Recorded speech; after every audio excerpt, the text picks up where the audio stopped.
Check 1 2. This is an audio mic test for the Zoom H1 recorder being used as an external microphone. I've got it plugged into my Canon HF G30. The Zoom H1 is set for a manual gain of 75, and I'm standing directly behind the Zoom H1. I can't even see the capsules, about 1 foot away, so probably not ideal recording to be talking behind it. And if I move the camera up like that, I can now see the capsules on top, and it should be slightly louder and better.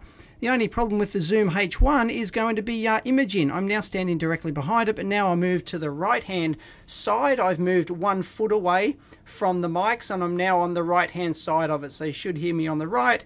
And now I'm moving over to the left hand side, once again about 1 foot away from the microphone capsules, talking directly at them. And if I turn it around and talk directly into it, there we go, that's also about 1 foot away. That's probably scary on video, sorry about that. And there's no low cut filter on this, and there's no filter on the Canon HF G30 either. So now I will compare it to the internal mic in the Canon HF G30. In fact, let's get a similar level. I'm looking at the VU meter on my HF G30. It's about minus 6 dB or thereabouts, and I'll disconnect the Zoom H1.